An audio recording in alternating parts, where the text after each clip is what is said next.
Our allies are literally laughing at us. That's President Macron of France with Prime Minister Donald Tusk of Poland. You see them mocking Donald Trump's ridiculous handshake that Trump did to Macron over the weekend at Notre Dame Cathedral. And then Donald Tusk, Prime Minister of Poland, posted about it publicly. And Tusk said, handshakes with Donalds are usually quite a challenge, ... So not only mocking Trump, but posting it and humiliating Donald Trump in public, because Donald Trump keeps on bullying our allies, and our allies are showing they don't need him. They're stronger together, and they think that he's a little punk. We've been seeing this across the world with our allies. Remember, I've been doing a lot of videos highlighting what's going on in Canada, and where the New Democratic Party, the Liberal Party, and the Conservative Party in Canada are united in at least their public messaging now, saying that we will not accept Donald Trump's bullying. That shows you some pretty unprecedented uniting, because those parties never all get along like that. We talked about President Sheinbaum, Claudia Sheinbaum of Mexico, how she stood up to Donald Trump, threatened retaliatory tariffs and to cause America pain if Donald Trump continues to bully Mexico and puts tariffs on Mexico. She mentioned specific companies that are very important American interests that are in Canada that would suffer deeply, and thus the American economy would suffer deeply. Look, we've seen countries like the Bahamas push back with the Prime Minister of the Bahamas saying, you're not going to dump migrants, human beings in the Bahamas just because. Absolutely not. We're seeing that from South American countries. We're seeing this across the world. We're seeing President Xi kind of, saying, okay, you want to tariff us? A trade war will not be in your interest. And you also see President Xi reaching out to South American countries, Central American countries, reaching out to Mexico, reaching out to other countries that were once allied with the U.S., saying, look, China will be helpful to you. We're not going to bully you. We'll respect your sovereignty, as Donald Trump goes around and makes a fool of himself. Just take a look at this handshake. I mean, they are mocking him to his face. By the way, remember during Trump administration 1, where he spoke in front of the United Nations and said that he did more for the world than any other United States president, and quite literally everybody at the UN laughed in his face. And what does Trump always say? He's like, the world is laughing at us. The world was laughing. The world's laughing at you, Donald. There's both a fear over the recklessness with which you're caused, not over your strength, but how reckless you are. There's a fear over how Americans are going to be from our allies. And then there's mockery and opportunity that our enemies see in your behavior. Take a look at this cartoon right here. The world is laughing at Trump and those stupid enough to make him president. Who agrees? The world is laughing at us, folks, and it's Donald Trump dressed as a clown. Again, no offense to clowns. There's some great clowns out there. Just look at how America reported that handshake with Macron in France. This was Fox propaganda. This is some like weirdo Kim Jong-un style propaganda right here. Fox goes, Trump's viral power handshake with Macron reignites their iconic greeting rivalry. And then New York Post, which is also owned by Murdoch, as is Fox, goes, Trump tells the Post about his firm viral handshake with French President Emmanuel Macron and reveals NATO talks. No, that's not. In other countries, they're not like, oh, wow, Donald Trump gave a powerful handshake. They are laughing at him. They are laughing and mocking us because of his foolishness and his clownish behavior. Let's take a look at what's been happening in Russia, though, where Russian state TV, I talked about this before, they've spent their time posting videos of Melania Trump nude and literally laughing at her and saying, oh, I thought it was your body, your choice, Melania. Ha ha ha ha. That's what they're doing on Russian TV. As Julie Davis, who does an incredible job monitoring Russian TV as well, as she explains from the most recent report on Russia's main show, which is like their version of the Hannity show or Jesse Waters. State TV hosts and experts discussed the Kremlin's approach toward Americans. They say that the Russians should smile and basically laugh in our face, smile to our face, but then kill us every chance that they get. I want to show you, just so you can see for yourself. I'll ask my editors remove the lower third here so people can follow along with the captions, because I don't think a lot of people speak Russian here, although some may. Here's what they're saying on Russian TV, and I'm showing this to you purely for educational purposes. I want to give you a trigger warning. It's Russian propaganda. I'm just showing you how Russia, state TV, is laughing at us. I'll show it only a short clip. Let's play it. Пропагандирует американскую аудиторию, разъясняет ей. Мы тут придумали некую концепцию под названием «Улыбаемся и мочим». Дело в том, что на самом деле я думаю, Никита Сергеевич, что нам абсолютно не надо прерывать общение с ними. Приехал Такер Карлсон, я назову, как это называлось еще в 90-е годы, на пробивку.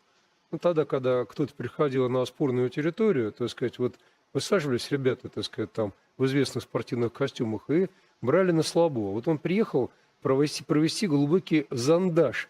Ну что, это же на самом деле не Такер Карлсон, это же, естественно, щупальца посланник Трампа.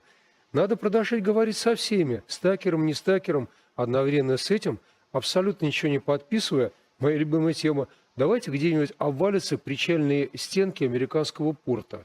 So then Trump invites President Xi to his inauguration, spokesperson says. President Xi then responds right away saying, no, I'm not going to the inauguration. But President Xi does meet with Medvedev, the former Russian president, who's basically Putin's stooge and emissary. Medvedev delivers personal message to Xi Jinping during the meeting with Chinese President Xi Jinping in Beijing. Russian Security Council Deputy Chairman Dmitry Medvedev revealed that he had brought a personal message from Russian President Vladimir Putin. The content of the message was not disclosed to the public, but the meeting highlights the continued close relationship between Russia and China at the highest levels of government. This exchange underscores the importance of bilateral ties between the two countries, particularly in light of growing geopolitical challenges. And this is coming from Russian and Chinese propaganda right here. But what they're saying is President Xi is not showing up at the inauguration, and he and Russia are forming more bilateral alliances against Donald Trump, who they perceive as very weak. I talked to you about how our allies in Russia, I showed you, I'm not going to play it again, but go back and watch the Charlie Angus speech, NDP member of parliament, the speech that he gave. He did an incredible speech calling out Donald Trump as a predator and a felon, and that Canada needs to stand up. Even their conservative premier of Ontario, Doug Ford, who's a MAGA guy in Canada, has been giving interviews now saying that he will cut off energy supplies to the United States. Just think about that. Those are Canada allies. Trump's pissing everyone off who's close to the U.S., and our enemies are meeting and laughing at us, and our allies are laughing at all happening already. Now, contrast this, for example, to President Biden's most recent NATO meeting. This is President Biden's message. We can and will defend every inch of NATO territory, and we'll do it together. President Biden previously mocked Donald Trump. This was a while ago, but before the election, mocked Donald Trump for saying that he doesn't know what NATO even is. Here, watch this. I think he said in one of his rallies, don't hold me to this, recently, where NATO, I just learned about NATO, or something to that effect. Foreign policy has never been his strong point. And he seems to have an affinity to people who are authoritarian. Here's President Biden addressing how Putin thought he could break NATO, but with strong allies, NATO's stronger than ever. Play the clip. Before this war, Putin thought NATO would break. Today, NATO is stronger than it's ever been in its history. When this senseless war began, Ukraine was a free country. Today, it is still a free country. And the war will end with Ukraine remaining a free and independent country. Russia will not prevail. Ukraine will prevail. And just take a look, whereas Donald Trump posts memes of himself conquering Canada, but it's an AI meme of Trump in the Alps. This is the type of message that President Biden would or Donald Trump's posting that Prime Minister Trudeau is the 51st governor of the United States of America, and that Canada's a state and it should be annexed. These are the types of messages that President Biden would post. The United States is here today to reaffirm our ironclad commitments to NATO, but also to our ally, Lithuania. Our partnership goes back a long way, and our commitment to Lithuania, to the Baltics, and to NATO has never wavered. Finally, let me just show you this, because I think this ties this all together very nicely.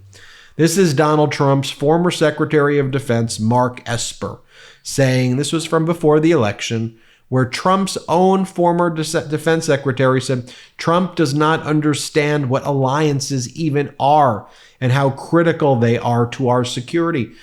Trump's own former defense secretary warned us all about what's happening now.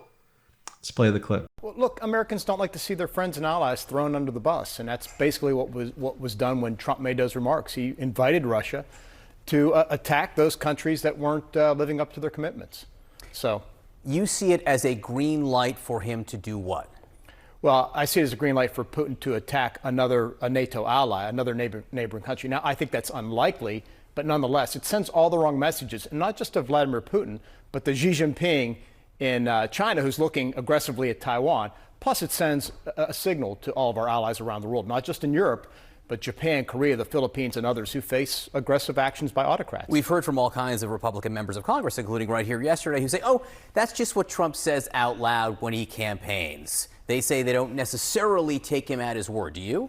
Words matter, first of all. But secondly, yeah, I do, because I've been in those rooms with him where he's expressed a disdain for Germany. He doesn't understand the importance of the alliance and how it's critical to our security as well, and wanted to pull troops out of Europe. So look, I take him at his word, and I think it's realistic that if he gets back in office, one of the first things he'll do is cut off assistance to Ukraine if it isn't already cut off, and then begin trying to withdraw troops and ultimately withdraw from NATO. There you have it, folks. Let me know what you think.